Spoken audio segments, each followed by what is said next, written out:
This is Gotham TV Podcast, episode 52, Gotham cast interviews and New York Comic Con chat.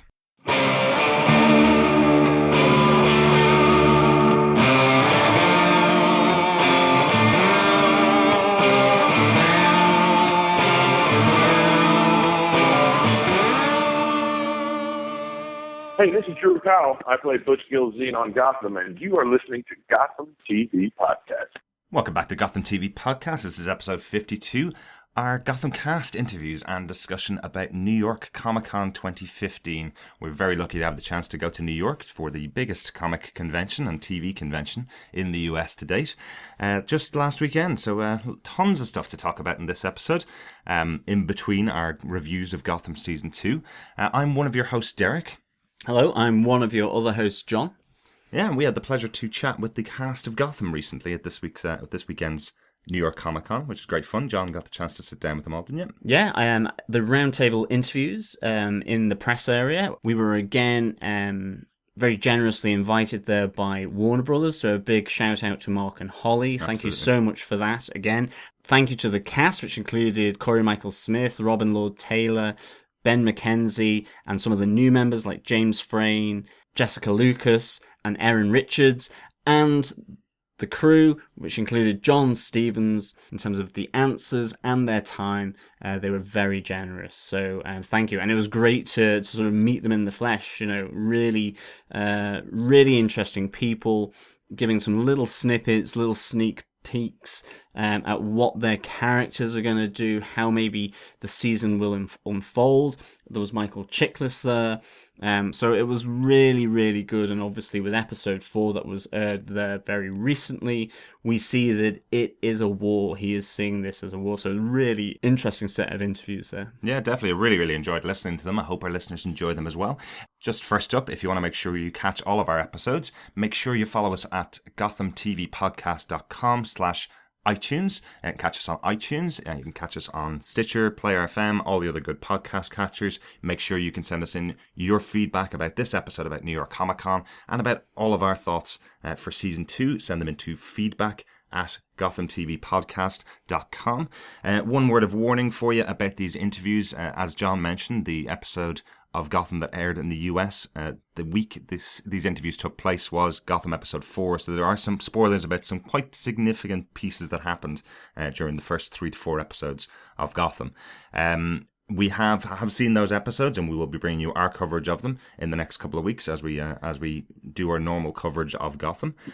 Yeah, we've been playing catch up. We were pleased to be able to connect to Hulu and to watch Gotham, and also then some of the live episodes, such as the episode 4 there on Monday the 12th.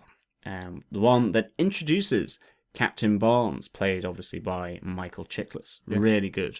Absolutely. So without further ado, I think we should get into our interviews. So first up, we have Corey Michael Smith and Robin Lord Taylor, aka Enigma the Riddler and Oswald Cobblepot the Penguin. Yeah, great to have the two of them together, actually, wasn't it? Definitely, yeah. So here's the interview. I'm John from Gotham TV Podcast.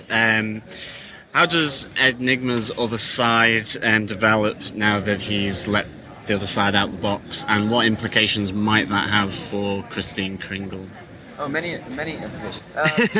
Well, we'll see on Monday. I think there was a sneak peek released by somebody where,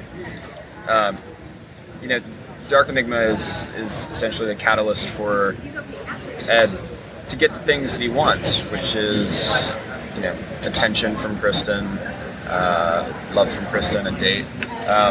And so he's just going to be pushing him to man up and have some courage and take chances. And so we'll see Ed finally just say what he should have said about 20 episodes ago, which is like, will you go on a date with me, or go on a date with me?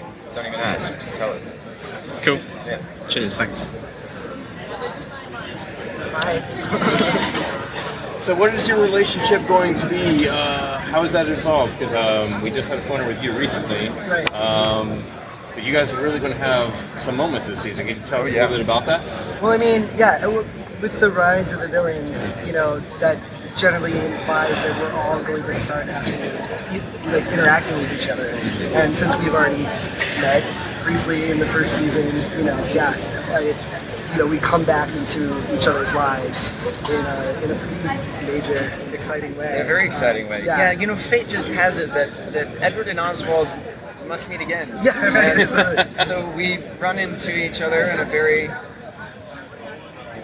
interesting place, and Edward knows exactly who Oswald is, obviously, as we know, and Oswald could really care less. But Edward is such a fan, and as we'll see his evolution, especially in the next few episodes, because of Bad Enigma really kind of spurring him along, he's going to be interested in talking to Oswald. Getting some thoughts. Yeah, and likewise, on Oswald. Furniture, clothing, fashion advice. No, and from Oswald's standpoint, like he's always he's collecting allies, and we're always trying to find ways that he can, bring people to his side and use them for his advantage, and see that. Any luck getting Paul Rubens? We shall see. We shall see. I hope so. I know you want that so badly. It's an absolute dream. Could you imagine working with you? I look back like 10-year-old self, just kill over and die if I look back. Did you talk about your lunch? What's that? Well, he's very close with Carol. Right. And that's how, I actually met Paul a couple months ago. Through Carol, we had a brunch together, and that was totally it would be amazing. I'm so jealous. I know, it was sorry.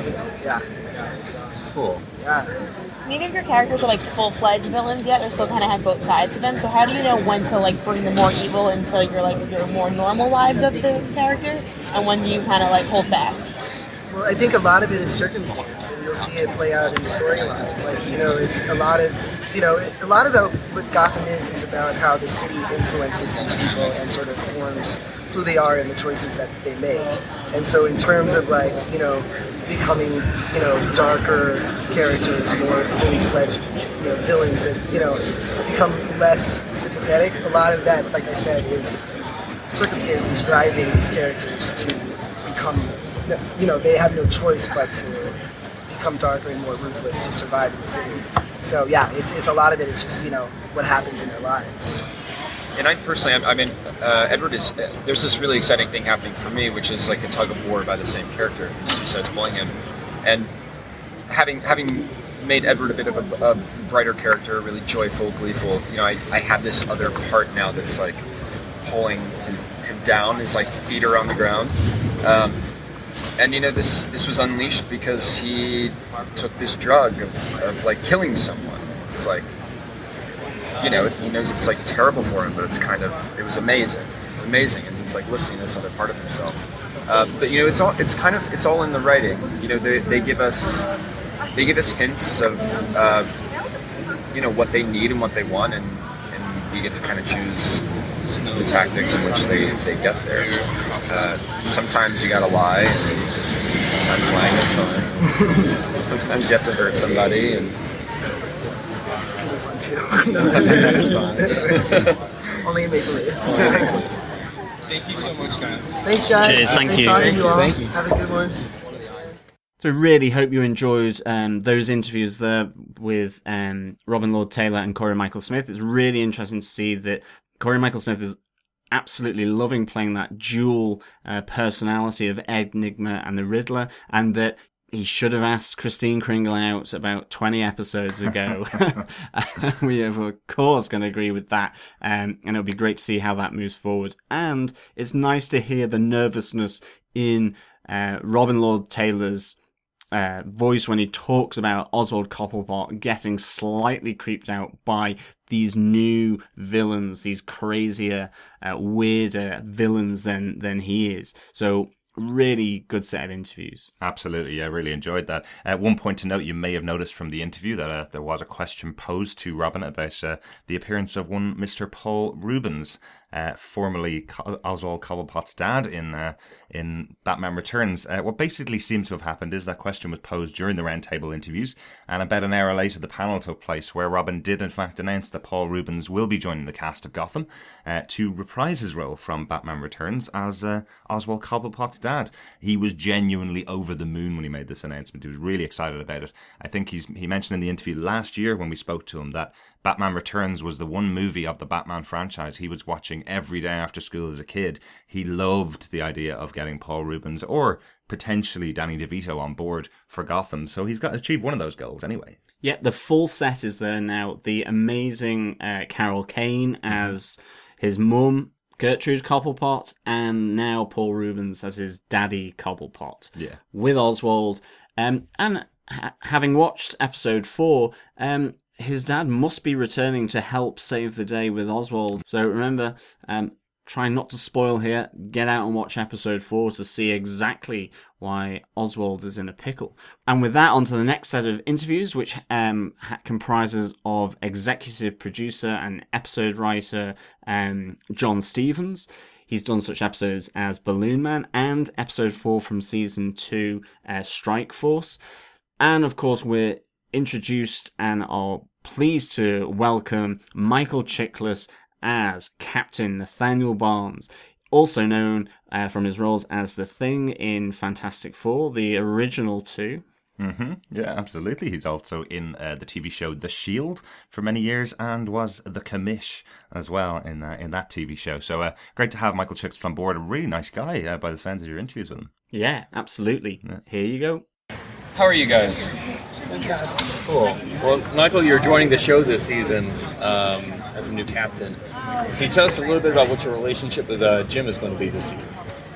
Well, I'm Captain Barnes is. I look at him as like a battlefield commander. He's not a desk jockey. He's a guy who comes in, who jumps right in with his guys on a war footing because the villains have run amok, and this season is called Rise of the Villains, and they've been brazen enough to come into the precinct, slaughter cops, and kill my predecessor.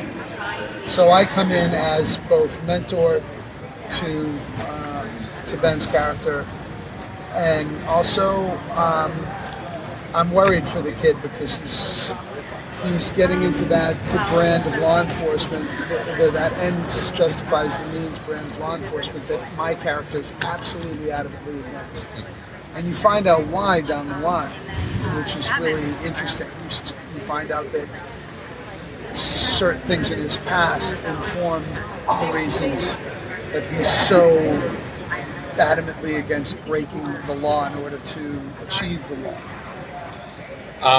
Was there any hesitation going into this? I mean, because it's usually like you're a cop or you're a superhero because you did No Ordinary Family and everything. But I mean, I've danced all around these neighborhoods, but I mean, this is different. I mean, there's a familiarity in that it's a hybrid of two genres that I've spent a lot of time in my career, but at the same time, it's a completely different new world. I mean, I love that it's very different. Marvel is sort of almost Grecian in its mythology. It's very, it deals with epic themes of good and evil, whereas, Gotham and the DC comic book world is much more of a noir feel. It really delves into the darkness of men's souls and so they're different universes, and I'm thrilled to be a part of both of them now in my career. I know, you can take this stuff way too seriously, but it's just, to me, this is entertainment. This is a really fun vehicle for storytelling and having fun, and the show looks phenomenal. And you got a cast of thousands, literally, and it's a great way to tell stories. Yeah, man, fresh meat. One of my favorite storylines has been Barbara and how she went from kind of being tied into Jim Girl to having her own, totally separate crazy story. That's not crazy. Can we maybe see that happen with Kristen soon? As her character's been evolving? You have to keep watching. It's possible. I mean, I do think, yes, I mean, we changed Erin's character this year and let her go down that path. That to me has been one of the most exciting things that we've done, and the culmination of the sort of Erin, Gordon, and Tompkins storyline, which happens in episode 8, is bananas. And it's like, I watched the episode the other day, and it feels very like core and mythic and elevated. It's like everything we wanted to have out of the show is great, and she knocks it out of the park. But that storyline, I think, and what happens to Barbara is representative of what we want all of our characters to do, because the Batman and all the superhero stories are to a large degree about identity transformation. Like, Bruce Wayne, this awful thing happens to him, so he makes a choice to change his identity and become Batman. And that kind of happens to all of our characters. You say Edward Enigma kind of then becomes the Riddler, or you watch Oswald Cobblepot become the Penguin. So with all of our characters, we're always asking, like, what is that shadow self lurking inside them, and how do we bring the shadow out and have it with someone else? So I would say that all of our characters have that potential. Speaking of the change of Barbara, what has surprised you about season 2? Did you always know it was going to be the rise of the villains? How has the show surprised you or changed as it's gone on? It surprised me by how much fun it is. Honestly, we always knew we wanted to lean more into the rogues gallery, because it is like we have these nuclear weapons we weren't deploying yet, so like, let's get them out there. And it has given a level of energy and fun to the show, I think, which is fascinating. And also, it actually has allowed us to write longer scenes than last year. Like, this is like a weird technical point which you might not interest you, but last year, because you're following cases so much, you're getting clues, you're going to this place. Now, because you have these larger than life characters, what you really want to do is see them in a room interacting with one another, whether they're trying to kill each other or like talk to each other. Villains are delicious. Yeah, exactly. Right? Those are like really interesting, delicious characters, and all these things that are the engine that drives these different people to do what they do is what we're fascinated by. Yeah. I mean, and if you don't care about that, it doesn't matter about whether you blow up and who gets shot. If you're not engaged on that level as an audience, then you're out, right? So, and that's why that's one of the reasons why I took the gig on, because when I spoke to Bruno, I said, listen, I know you're at that place in the history of this show. Are you going to go procedural, or are you going to go serialized? And when he said serialized, I went, all right, because I'm not interested in doing the procedural version of this show. It's not interesting. But the way they've decided to heighten all the stakes, make it really epic. Yeah. Go big or go home with this shit. It's true. We go big. Yeah, it's big. It's for television. You can't really get any bigger. I mean, in terms of scale, you can't. We get a 9-day shoot. It's just you can't really. It's astonishing. The cast and crew pull off in 9 days. It blows us away every time. I think in some ways we're a victim of our own success. Yes, sure. They do such a great job, the cast and the crew. They're like, we just keep loading more stuff on them. Like, well, if they did that, let's try this out. But it's like I'm sore as hell from this week because we did these big, huge fight scenes and things, shots fired, knives flying around. It was crazy. It's craziness. Bombs went off. Crazy. So that's true. It was a fun week. So indicative there that Barbara's storyline in season 2 seems to be showing signs that John Stevens is taking some of these characters down a pretty crazy path for season 2. Yeah, really elevated and heightened sort of craziness and extremes, I think, here that we're probably going to see in season 2. And it really ties in nicely with kind of what Corey Michael Smith and Robin Lord Taylor talked about, which was you had Falcone Maroni, who are old school. To an extent, you can see the Riddler and the Penguin as an old school, and these are the new crazies of the new school, which the Riddler and Penguin don't seem to get. They need a bit more structure than what the likes of Jerome and Barbara and what the Gallivan twins want to bring to Gotham. Yeah. So that ties in nicely. And then we have Michael Chiklis stating that this is, a firm footing for war. He's coming in as an ex-military as well. He is on a war footing to rid crime, corruption from Gotham and the GCPD.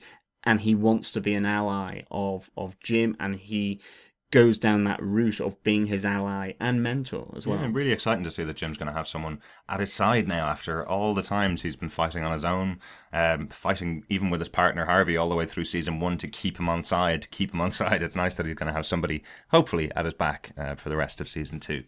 So with that, we move on to the steadfast Jim Gordon, played by Ben McKenzie, and again, another newcomer, James Frayne, who is playing Theo Gallivant. Yeah, brilliant to get the chance to meet Ben McKenzie again, wasn't it? Absolutely, yeah. So here we go. You guys having a good show? Here today? Yeah. Seems to be going very smoothly. Yes. I think so. Successful autograph signing. Some fairly witty interview answers, but I'm afraid we've run out, so We're all out of wit. welcome to the dregs.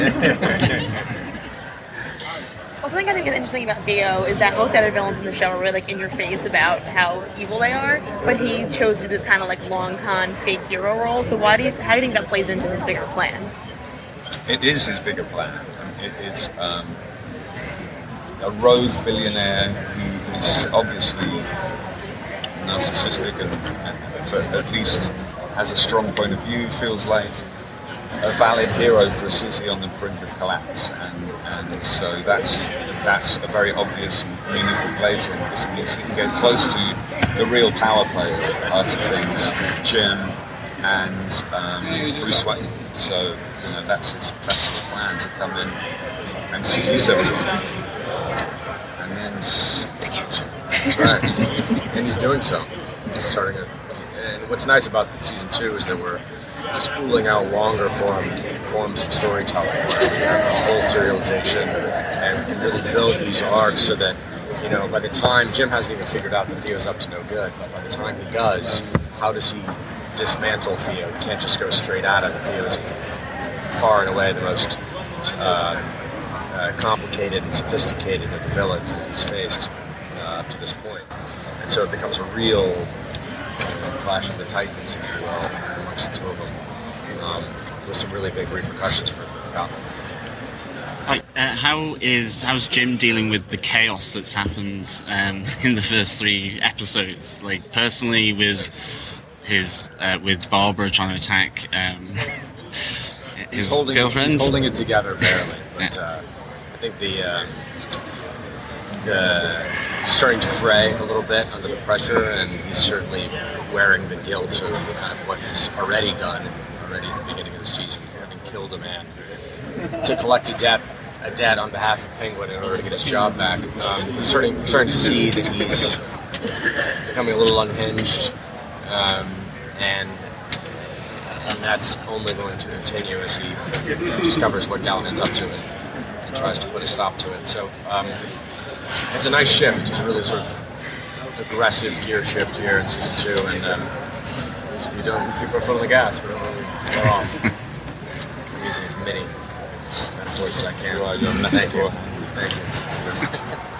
I mean, we've seen Jim really embrace his darker side more this season. Think that he still has a limit somewhere of how far he'll go, or is that kind of being pushed now? We keep pushing it. We'll keep pushing it time and time again, and then we may push it so far that it breaks, or he breaks in a sense, and has to really come to terms with not liking who he is at all, just really rejecting all of it. But it's fits and starts. It's sort of push forward a little bit. He finds some solace in Lee or in Harvey Bullock or Barnes or whoever, and then he keeps pushing forward. But each time he goes a little bit further, and each time he sort of tempts fate. And fate, I guess, being the destruction of his own soul. So, just what can we expect from this season? James? I think we've called it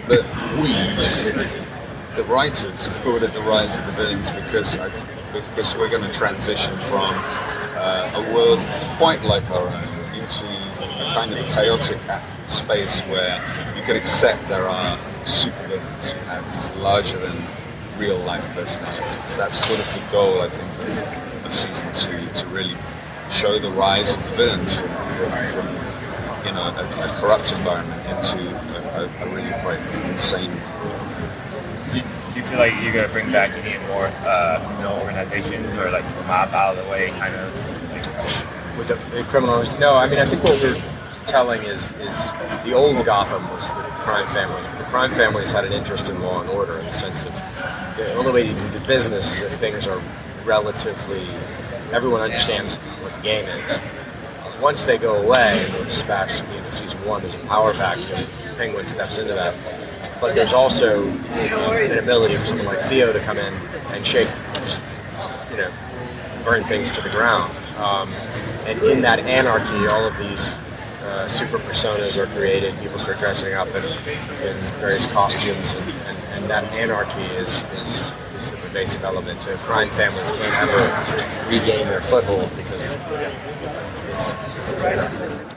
So it's nice to see from that, I think, that, the motives being teased out by Theo Galavan, what he's trying to do. He's trying to undermine those existing powers in Gotham. He is an adopted son, but he is, in a sense, motivated by a revenge here to have their family take, their rightful place. And I think what we see as well, what he's drawing out of Jim with the release of the inmates from Arkham, is a much darker, much more dangerous side. And he's struggling to come to terms with, both personally and professionally in the GCPD, the loss of colleagues and the craziness of Barbara, his former fiancée, all attacking him and his colleagues and his girlfriend, obviously Leslie Tompkins, played by Marina Baccarin. Yeah, you mentioned there about Erin Richards, Barbara Keane. Originally Marina Baccarin was going to be at New York Comic Con, but there are reasons that she couldn't unfortunately make it. But what's great is we did get Erin Richards again. She returned for New York Comic Con. This is the second time we've been able to interview Erin Richards. She's joined by Jessica Lucas in the final of our 4 interviews from New York Comic Con. Really interesting to have those two together. They've really been making an impression in the first 4 episodes of Gotham. Absolutely. And Jessica Lucas obviously plays Tigress, Tabitha Galavan. Mm-hmm. So here we go. Barbara's arc is one of my favorites in the whole series so far. So Ryan, did you know early on that she was going to eventually take on this much darker role, or were you as surprised as the audience was to see that side of her? I mean, I think from the beginning there were signs. She kind of had that spiral where she got sort of elements of drugs and alcohol abuse, and her relationship with Montoya was obviously very important. So I think I knew that I definitely knew that she was going to a darker place. I didn't know that she was going to murder her parents, so that was quite a big shock. But I think such a fantastic development because it really released her into the world as this kind of new dark being that is not there's nothing holding her back now. She's still a parent. She's literally done the worst thing in the world. So from then on out, it's fun times. Do you want her to have a redemption arc? Maybe season 3, season 4, so you can have fun before it gets there? I think that would be nice. Yeah, I think the fans sort of want her to have a baby with Jim at some point, because then Batgirl comes out. So I personally think that right now it's so much fun to play this darkness, and there's so much to explore inside that darkness. And also, I'm really enjoying watching Jim and Leslie. I think that relationship is a really strong one and a much better one for him right now than what Barbara was. So I think that I'm enjoying this dark element, but it's nice to see redemption. I don't know how we would achieve it right now, but yeah, it is nice. It's nice to have a happy ending after some darkness. Elaborate on your relationship this season. The two of us? Well, it's basically what you've seen so far, and it's going to continue to develop a little bit. Yeah, I think it's an interesting dynamic between the 3 of them. There's a lot of manipulation going on between the 3 of them, and a lot of jealousy. I'm sorry, I'm do you want to elaborate a little more in space? Yeah, I think that within the threesome that we have, there's a lot of using each other, playing off each other, and sort of manipulating each other. So that will come into a bit more fruition as the series goes on. And also, I think that from Barbara's point of view, if you were to ask her which one she preferred, I think she would say Tabitha. You know, I think the relationship with Galavan, she's very much like, I get you.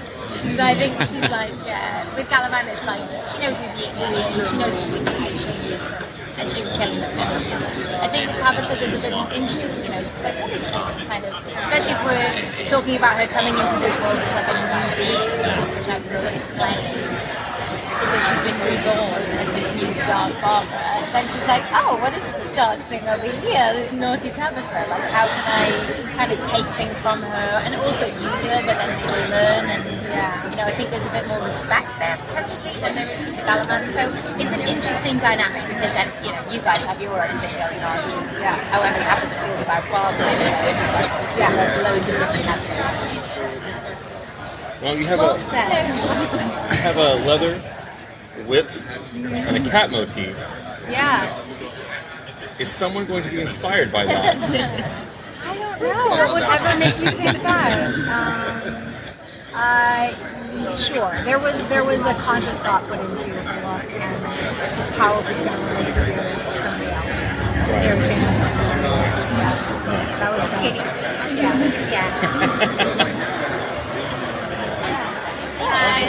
Okay, thank you. Very fun, playful actresses, aren't they? They really are. Oh, big time. And certainly they will be influencing the young Selena Kyle here. We had in season 1 Barbara Keane influencing her, saying that you can use your body and your poise and posture as a weapon to undermine weak men and intimidate weak men as well. Yeah. Use it as a weapon. And here, you know, Tabitha, very much a feline motif, has the jumpsuit, has the whip. It looks likely that she will be forming an impression on the young Selena Kyle as well. Definitely. Great interviews, John. Can you tell us a bit about what it's like being in that being in the round table room? Just kind of explain it to the listeners about you know, what the layout is and how it works.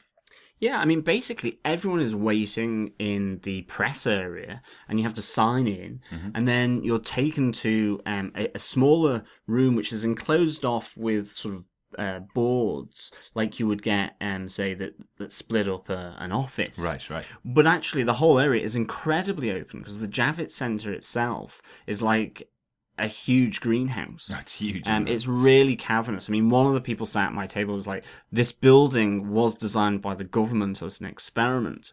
And I mean, you can hear it, say, sometimes in the audio, it's quite cavernous. You get some echo. The sun is streaming in, so if you're doing video, you have to try and get a position with the back to the sun, which you might not always get. So it's a really strange area to have the press because of the issue of sound and the issue of the light, because it's cavernous and like a greenhouse, but it's a much smaller room, and you have people doing video interviews with, you know, the Reed Pop and the New York Comic Con background that you would see in some of the, you know, the media outlets like IGN and so on. But then you have behind that 4 or 5 round tables, literally round tables, where you sit with others. And on this case, it was 2 at a time that they came to the table. You know, they come in. It's an hour long maximum, but it feels so much shorter because you literally get maybe 5, certainly less than 10 minutes with each of the pairs. And really it's a free-for-all in terms of asking the questions. There's no, you go around the table asking the questions. It's basically those who jump in quickest. And I mean, you can hear from, you know, I got there sometimes, other times I didn't, and other times other people kind of ask similar questions, and you can't really ask them again. Right, and you don't want to, because you want to draw as much out of them as possible. So if someone else has already asked you a question, it's worthwhile to ask a different question to get more information from them.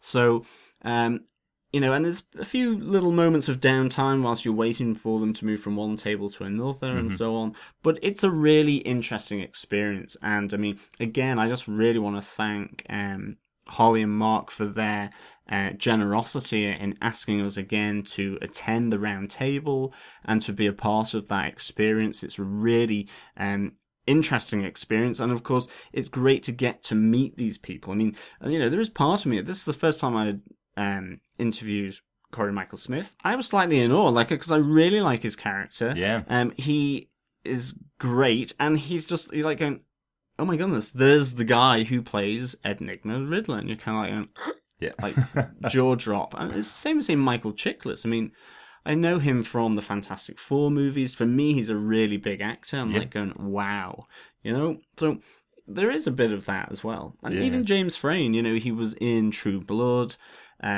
He was in Agent Carter. Again, 2 shows I really, really enjoyed. So you do have to try and prevent the starstruckness coming in, but sometimes it's unavoidable, and quite rightly so. I'm a fan, I'm not a trained journalist, so I ask these questions, and I'm also a fan podcast with you, and it's a great experience to have. Absolutely, especially going over from Ireland to the US, to New York, on spec. Basically, we got our tickets for New York Comic Con months ago. It's absolutely a holiday for us, but getting the opportunity to meet up with some of the cast is great fun, isn't it? Absolutely. It is really good fun. And I think this year as well, we got to meet up with some of the people who follow us as well. And of course, there was Tom Calderone, who plays Officer Joe. So I didn't get to meet him, unfortunately, but Derek did. So it was really, really good in that sense. And just one final thing about sort of the whole interview process. I think the majority of people there are from the US and Canada.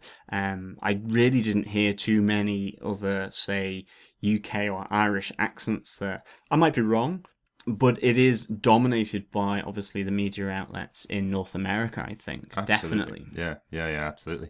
Must have been fun for some of the cast, like James Frain, who's British, and Aaron Richards, who's Welsh. It must have been fun for them to hear a British accent asking them a couple of questions. Well, I think with James Frain, I think there was one moment where I think as soon as he heard me speak, he was like, oh, there's a fellow Brit. Yeah.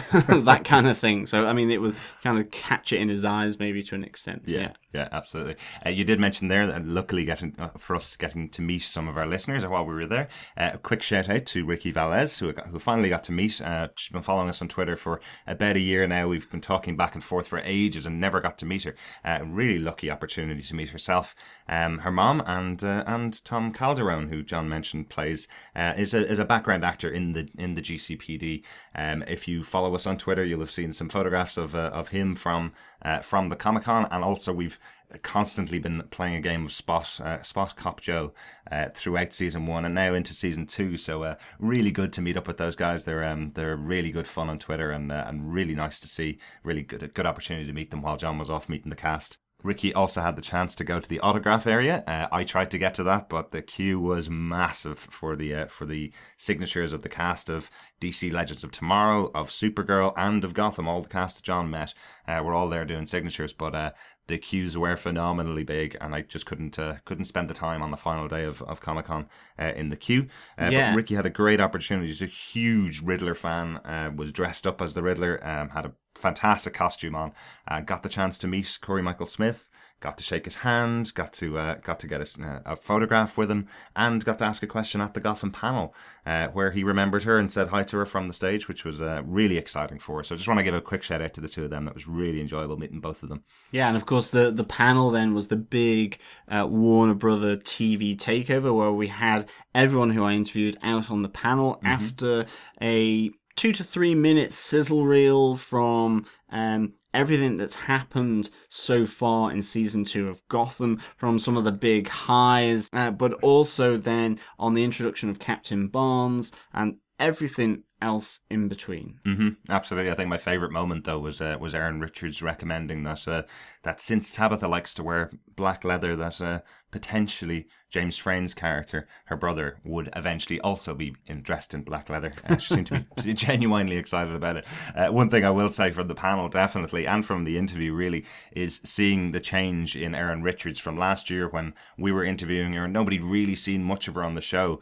This year, she is so much more confident in her character and so much seems to be not enjoying it more, but seems to really love playing this part of the craziness of Babs. Of Absolutely, Babs. Absolutely. And she got a huge response from the auditorium at New York Comic Con, and I think justifiably so. Like, she has really done well with this character, and I think the character is in a better place for her commitment and persistence with bringing Barbara from what would be an area or a position of being quite timid to one now of being brazen, brash, and crazy. Like, Absolutely. It's really, really good. Really good. And she got all the plaudits she deserved in the hall, the Empire Hall at New York Comic Con. Really, really nice to hear. It's definitely one of the fun things about going to a big event like this, where you get the reaction of a huge crowd. It was 5,000 or 6,000 people.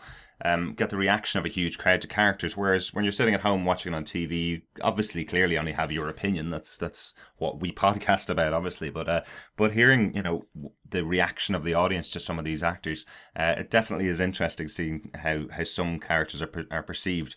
Corey Michael Smith and Robin Lord Taylor, I thought the ceiling was going to fall in with the cheers and applause from the audience when the two of them arrived on stage. That was fantastic. Absolutely. And I mean, just to see Robin Lord Taylor's excitement at seeing Pee Wee Herman, who's going to play his father on Gotham. I mean, Pee Wee Herman, for anyone in the UK and Ireland, you may know them, but he's not the big deal like he is in the USA. Yeah.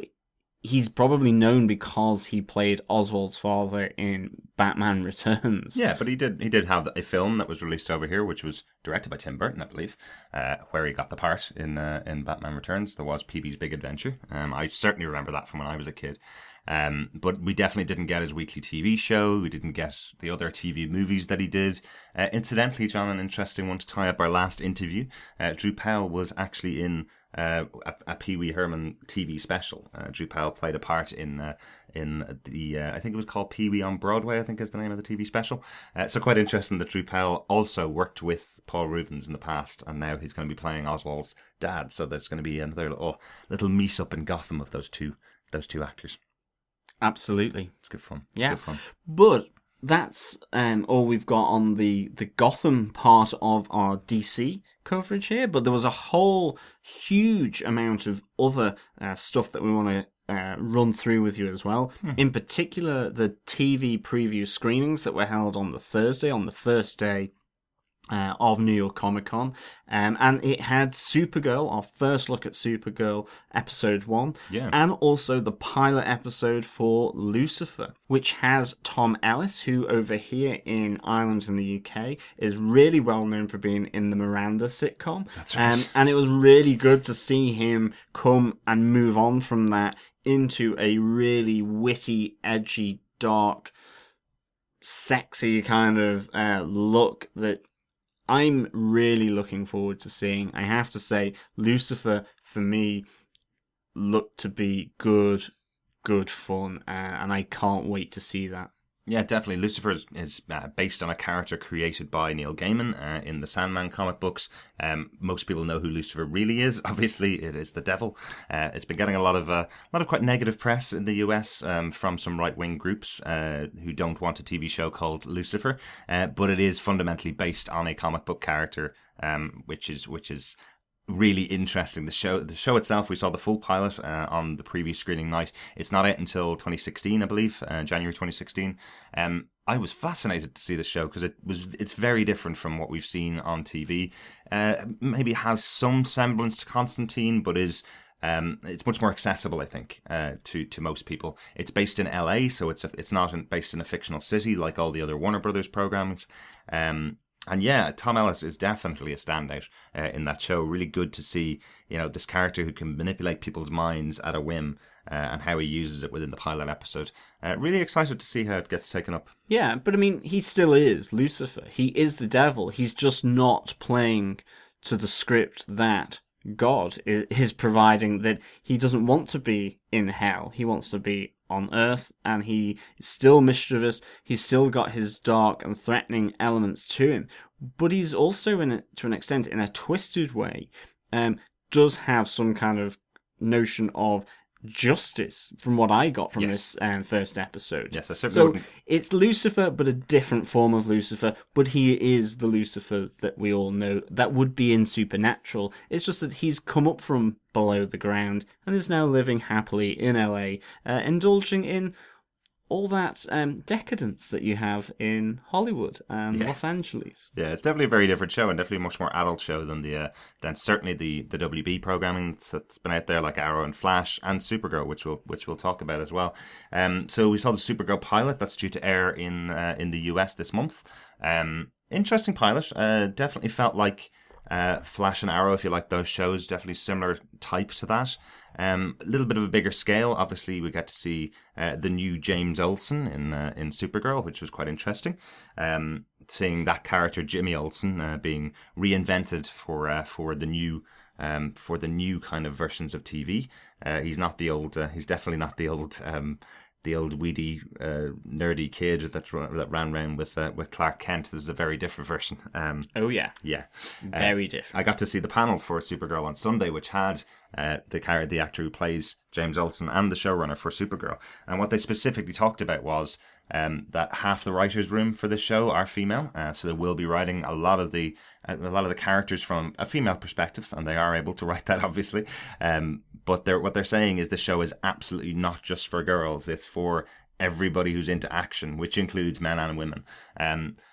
I have to say I kind of enjoyed it. I want to see more of the show. Definitely, I'm not as sold on it as I was on Lucifer. What do you think of it yourself, John? What's your feeling? I was intrigued. I didn't quite know what to expect, and I liked how they were introducing Supergirl and her connection with, obviously, Superman. Mm-hmm. I don't really know anything about Supergirl, so I bought into the fact that she was sent after Superman to protect him. That I could deal with, and the fact that now essentially the bad guys that you might see over the course of season 1, and certainly that you see in the first pilot episode, are originating from the negative zone later on. So I thought that was believable to me, and so I'm actually looking forward to seeing it. And Melissa Benoist, who plays Supergirl, was really good. I totally got her in the role.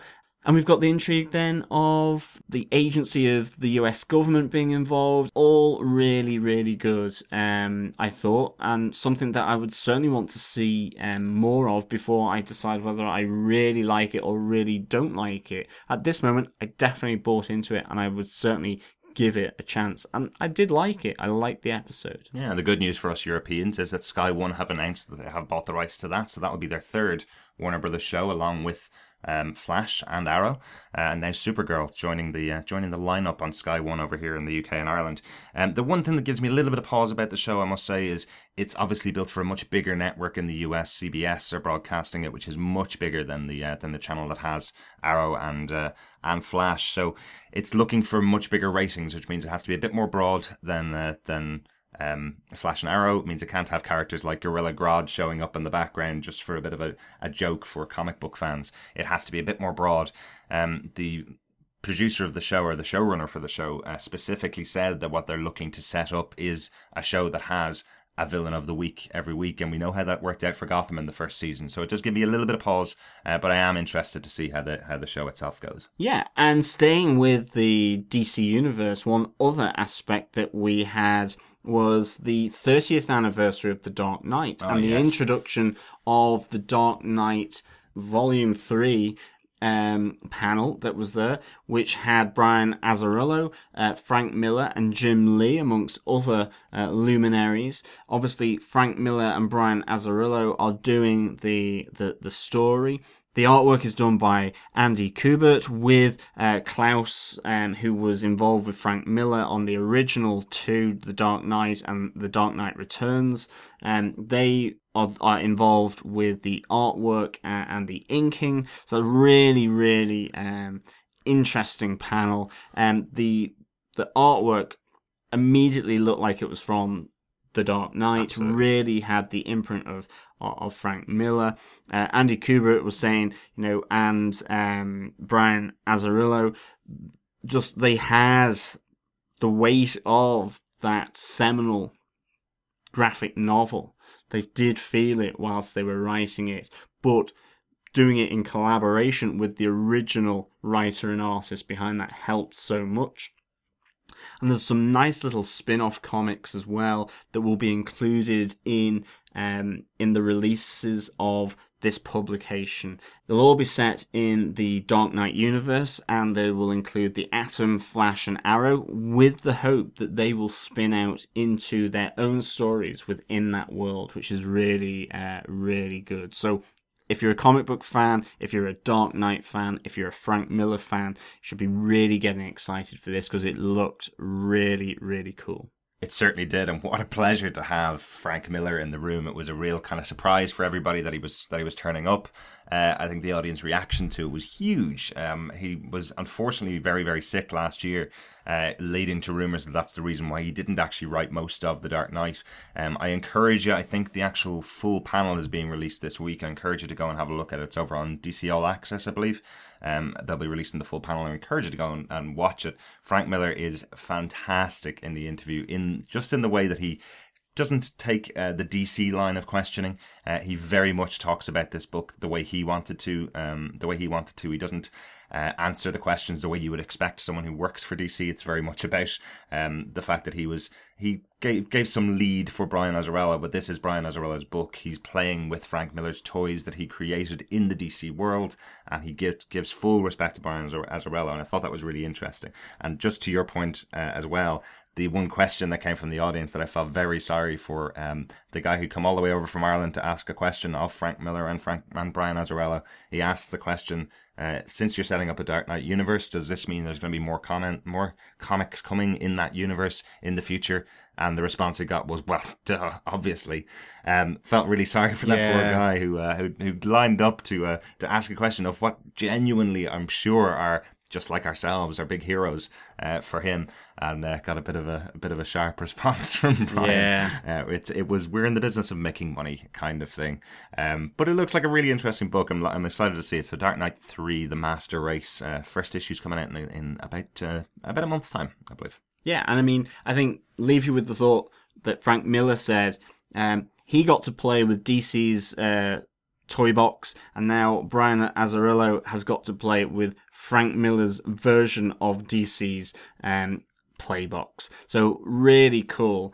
While we're talking about Batman, the other big cool thing that was at New York Comic Con that we got to see was the Batman v Superman Dawn of Justice costumes. Really cool. I love this kind of stuff. I must admit, I'm a big geek for background stuff on TV shows and movies, as you may have noticed on the 90 or so podcasts that we've recorded.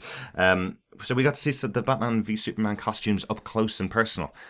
Firstly, obviously, we saw the Batman costume, his standard one for Ben Affleck, but we also got to see the tech suit, which was very cool. Yeah, the big Superman Destroyer mech suit. Really cool. Eyes lit up.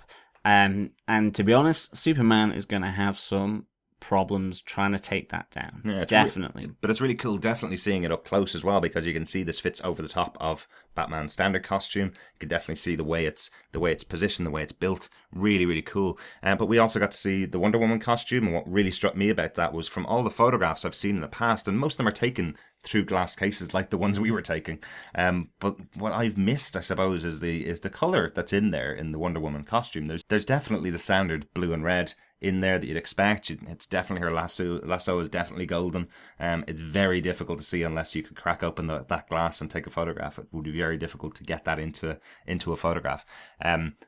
I did want to crack open the but you would have been escorted out of the venue very, very, very quickly, I'm sure. Superman's costume looks cool, looks like Superman. Dead rich though in terms of the colour. Speaking of colours, it's really vibrant and really well textured, as is the Batman suit. The texture on the suit is cool. But to be clear, not like San Diego Comic-Con, they didn't have 40 different versions painted in different colours. This is the actual Ben Affleck suit, which is not varying colors like we saw on the internet before San Diego Comic-Con. And I think as well, finally, there were a lot of gadgets that were included that help to move aspects of the Batman mech suit, which was really cool from the helmet area down to the grapple gun and all of that, all these different gadgets involved with the mech suit and with Batman's costume, which was super cool to see. Actually. Yeah, wasn't it? I kind of get the feeling that we're going to see a lot more gadgets from this Batman than we saw in Christian Bale's version of Batman for Christopher Nolan. It seemed like these are going to be the kind of cool stuff that we saw in the cartoons and in the comic books a lot more. There's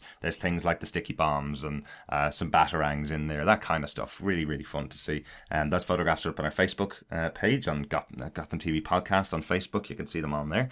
And you can also make sure you see them on Twitter at Gotham TV Podcast as well. Yeah, but I think that's all from our DC and especially our Gotham roundup, including the interviews.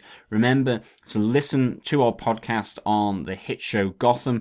Go over to gothamtvpodcast.com/iTunes. You can listen to them on the website as well at gothamtvpodcast.com, or you can check them out on any other good podcast catcher such as Player FM, Podcast Addict, Beyond Pod, or Stitcher. Just search Gotham TV Podcast and be sure to leave a review and tell us what you think. There was tons of other stuff as well at New York Comic Con this year, from Marvel through to other properties such as The Walking Dead. So if you want to hear our thoughts on everything to do with Marvel, you can head over to defenderstvpodcast.com/iTunes. And again, for everything bundled together in one, Gotham, Marvel, and then all the other stuff such as Walking Dead, and the merchandise and all that kind of stuff, you can head over to tvpodcastindustries.com/iTunes to catch all of the other great stuff that was at New York Comic Con. Absolutely, and obviously, as we've seen the first couple episodes of Gotham, we will be returning with our next episode with a review of Gotham Season 2, Episode 2. Thanks for listening. Thanks for listening. Bye.